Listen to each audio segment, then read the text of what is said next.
Can we make heaven a place on earth? Welcome to Philosopher's Corner. I'm John. Can we make heaven a place on earth?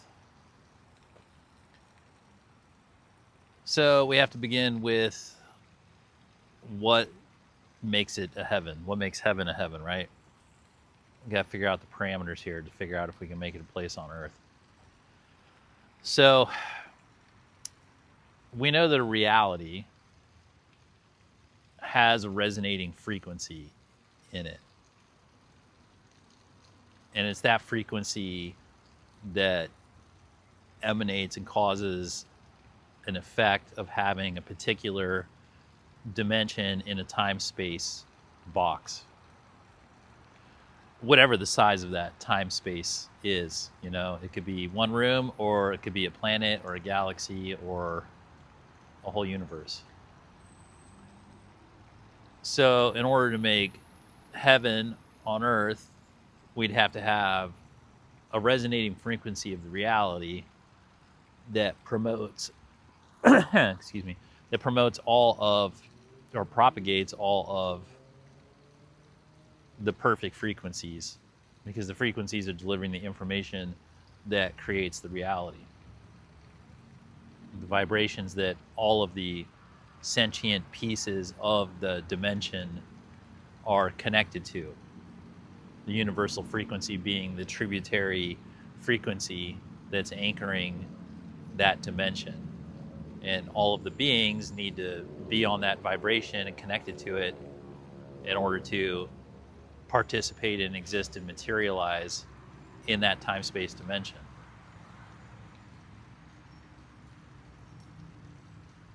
So when we envision this time-space dimension and everyone, so the first thing is that people need to, well, all the sentient pieces of it need to be vibing on that universal frequency.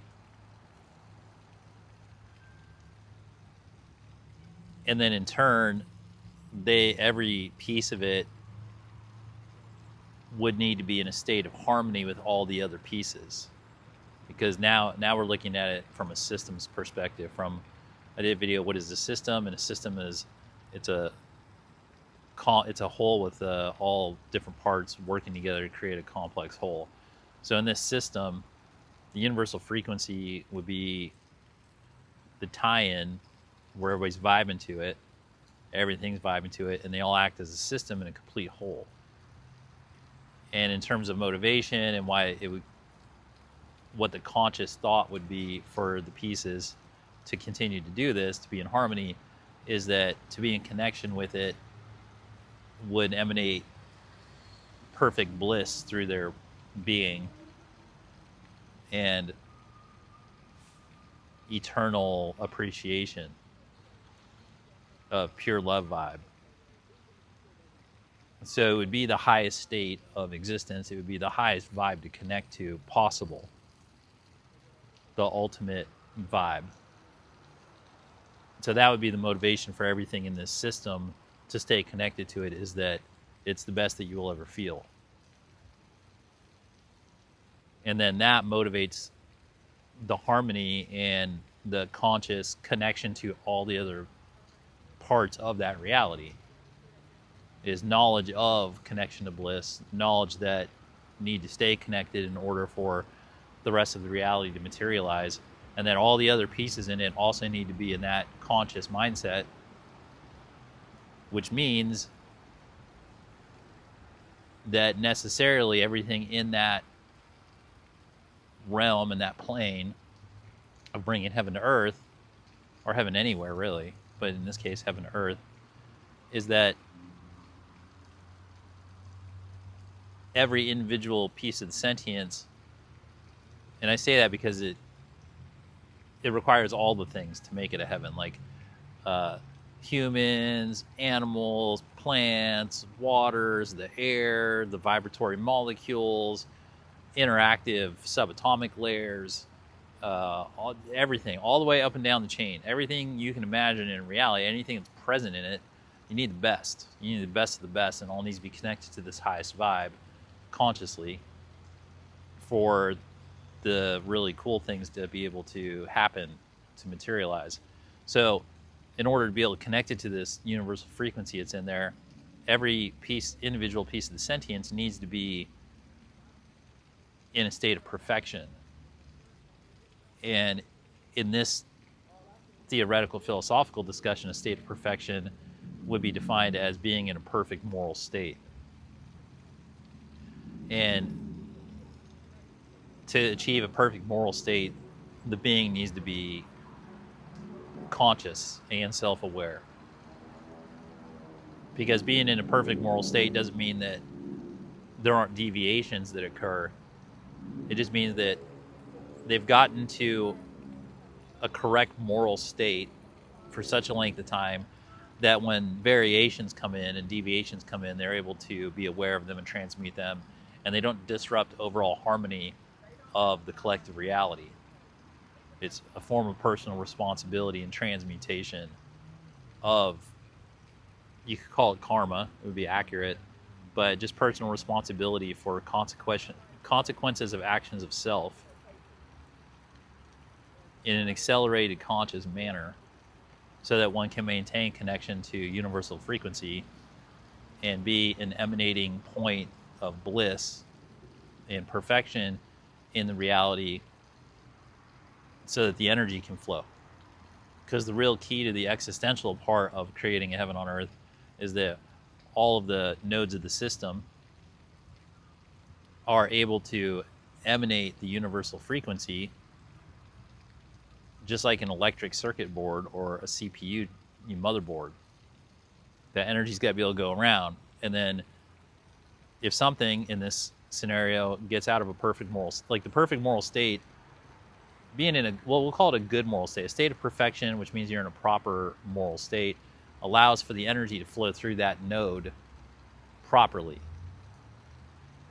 And when a person or a thing or a sentient being comes out of, if they come out of the, like a perfected moral state, and they're starting to come out, and they're still, they can still be in a moral state, but they're coming out of it, and their trajectory is going the other way, then their capacity as a circuit to vibrate this perfected energy, this universal frequency, starts to diminish, and they start to, just like a circuit, they start to get heated up, and they get imbalanced, and they get warning signs that they need to go within and transmute whatever that blockage is that's slowing down the universal frequency from going through. And if they do, then it's fine. Then they'll get back up to normal level, and they'll cool down, and everything will flow better. And if they don't, if they allow themselves to continue out of a moral state into, you can still be in a neutral state at that point and still like remain in the circuit.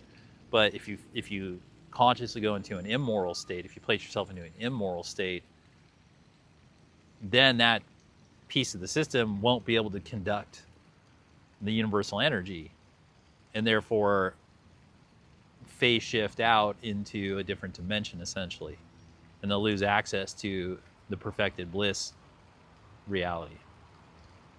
And it's just a electrical engineering put into spiritual terms. So that's the requirement of the individuals in that system, is that they need to be able to conduct the universal frequency to a point where they can stay plugged in, because that's what makes the whole thing run. So you can have a perfected material area, and if it doesn't have the right frequency and the right vibration coming through, it's just a ghost town. And even worse, it could just be liminal space, like really, oh, that's cool. Like if the Taj Mahal had zero vibe and nobody been in there for 1,000 years, and you walk up, you say, oh, well, it's a beautiful ruin. They have a name for that. It's a ruin. And like, no matter how beautiful a ruin it is, it doesn't have life. And life is the key to heaven, because it's the emotion. Like when people reference heaven and they say, can we have heaven on earth? Really, the subtext of it is, can we live in a perfected state of bliss without worry, fear, doubt, any lower vibration entering the mind? Just complete emotional release into an eternal, enjoyable existence, while still enjoying the problem solvings of life and enjoying the different permutations of things, but without any sort of primal mortal fear.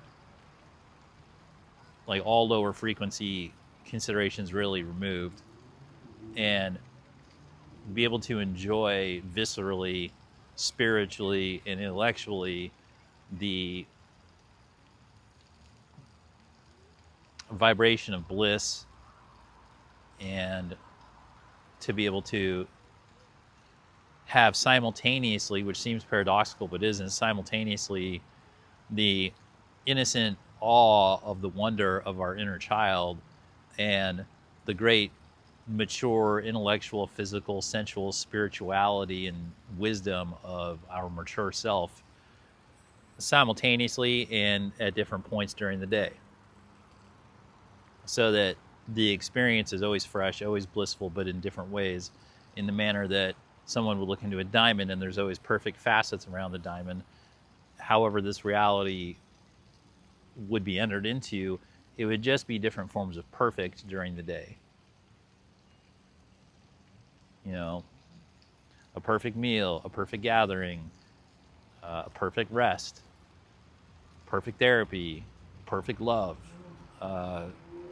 you know, perfect arts and movies, perfect lovemaking, perfect everything. Like, you would just go from one to the other, and if we could bring heaven to earth. And so it really begins with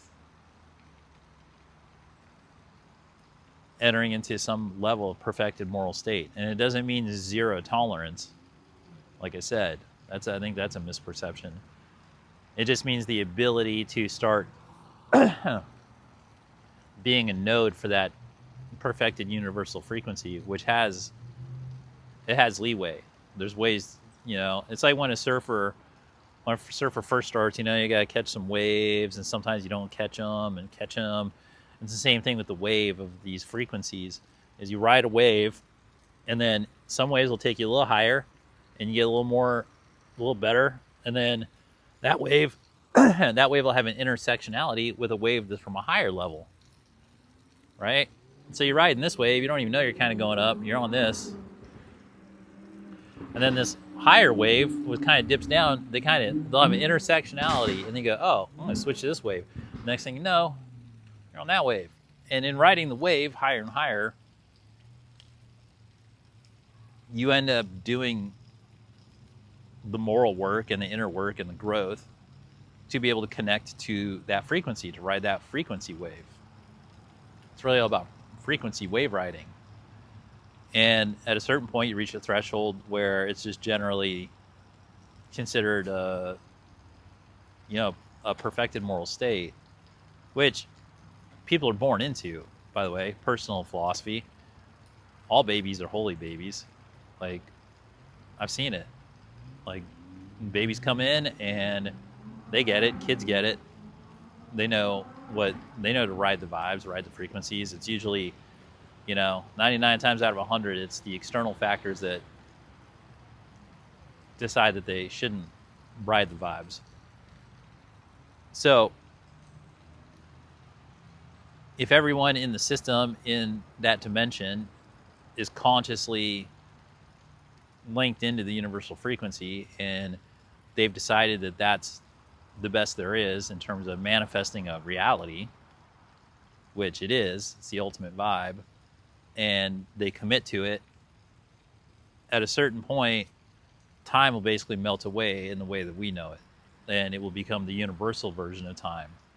Like, we're living in a low vibe frequency where time is melted to food scarcity, resource scarcity, politics, strategy, economy, all these things that are not in line with universal frequency. They're all artificial devices that came out of the minds of men. It's a very slavish association with time. So when everybody commits to this level, all these lower vibe principles and frequencies they'll melt away like a Salvador Dali painting. I mean, personally, I think that's what all the Salvador Dali melting clocks were, where he was displaying his transcendent mind out of the regular time into universal time. And so as the universal time descends, the lower frequencies melt off, and then people can explore the potential, and the other sentient beings can explore the potential that's in them that is restricted in a normally lower vibration reality. And the entire reality become a process of this ascension and the release of lower vibe principles and frequencies, as everyone sort of in a surreal manner ascends up into different forms of perfection. And that's the thing, is when it really comes in, it's the only thing uniform about it is the bliss and the perfection frequency. And then true diversity and true manifestation of all these different realities can flourish, like a huge flower garden with all different variety of flowers. Because at that point, everyone is really just channeling self-actualization and really then being able to use their imagination and manifestation abilities as designed in a human being, really maybe for the first time for a lot of people in their lives, and then doing it as a group, and then doing it in conjunction with animals and plants and the reality, and then the whole reality can actually come to life for the first time in a real way, and it'll just blow everybody's socks off. And that all comes from getting to a perfected moral state so that they can channel the energies and with confidence, knowing that, yes, all this energy is coming through us and we're just manifesting this reality together. And then that compounds on itself, because that is when you start to breed trust in other people, like true lasting trust, true lasting love goes around, because everybody's happy and they know that the more that they just vibe love and happiness in a real authentic way, because they know they can feel that we've all created this reality together, then it can really expand. It's sort of a quilt of love, and it grows bigger and more fabulous, and then everyone can look out with eyes anew and really feel it and love it and welcome it. And then that's where life really is. That's the highest design of life, is for this level of pure appreciation and harmony with other individuals in the experience, who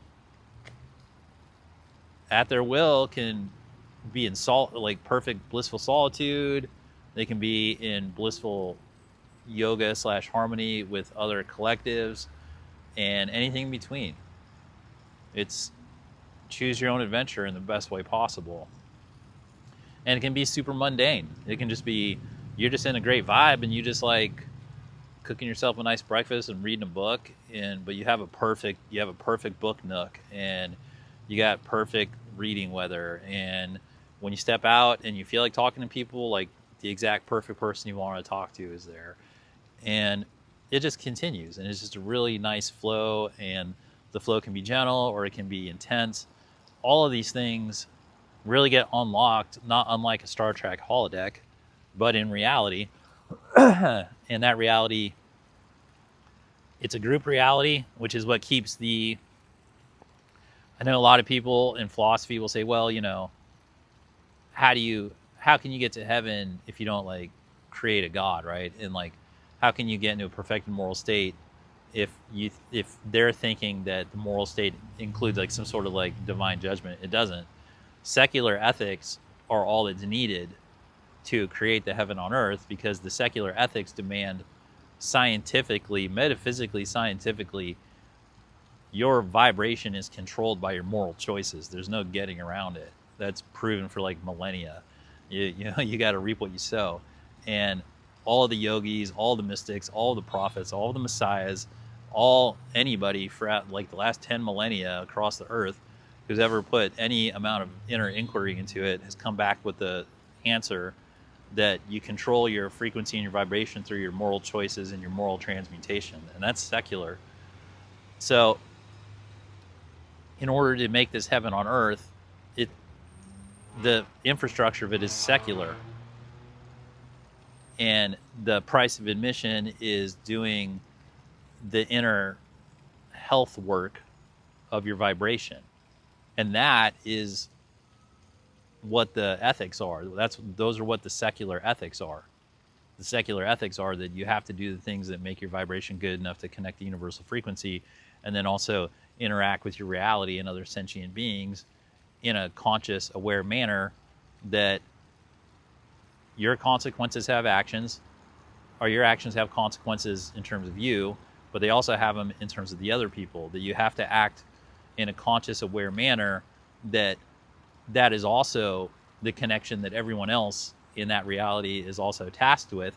So you must then conform your actions and behaviors so that they do not take other people out of their ability to connect with the universal frequency. Because the universal frequency is no different than a clean stream of water. Completely secular, complete science.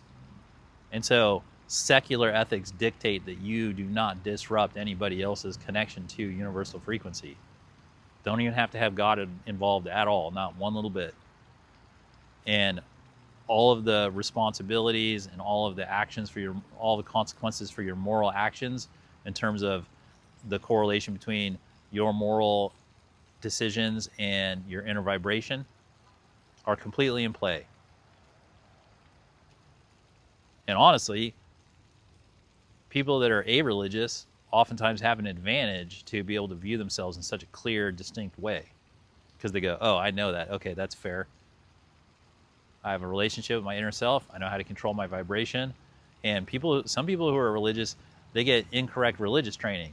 Now, lots of religions are really good for it, but lots of religions muddy the waters on that. And because there's a lot of, there's a lot of stories, and there's a lot of misinterpretations of things.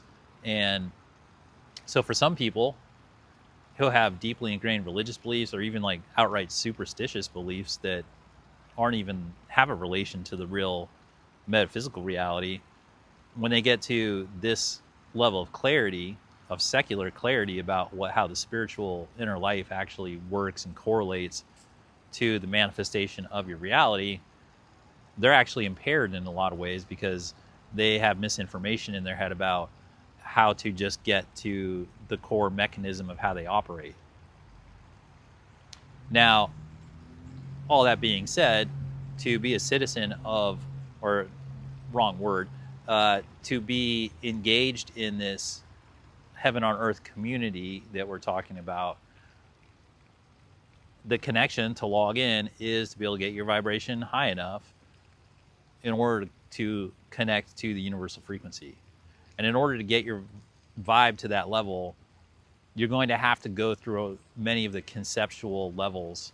You have to resolve a lot of the concepts that lead you up to it, so that you have knowledge and gnosis that frequency is real and true, and that it's metaphysically, scientifically true. There's no guesswork, it's no superstition, there's no faith, there's no blind anything. Like, in the ascension that you have to do on your own in a very yogi-like manner, in order to raise the vibration, to realize that it's true, and then to connect to it, and to be able to handle the immense amount of energy that comes in the connection, and to handle it gracefully and with ethics. As I was talking about earlier, secular ethics of just, okay, this is a vibe thing, and I control my vibe, and other people control their vibe, so I got to be vibe conscious. In order to get to that level, you're necessarily going to have to go through the lessons that lead you to understand that it's true, and then take ownership of it. And then you can embody it and be awesome. And then be harmonious in that area where the dimension is universal and heaven. And now you can understand heaven is a non-secular term. Heaven just means like a perfected level of reality. Doesn't matter if you think it happens in the body or out of the body. It's describing the same phenomenon. Just a system of life in an area, in a defined area, that is working at an optimum capacity.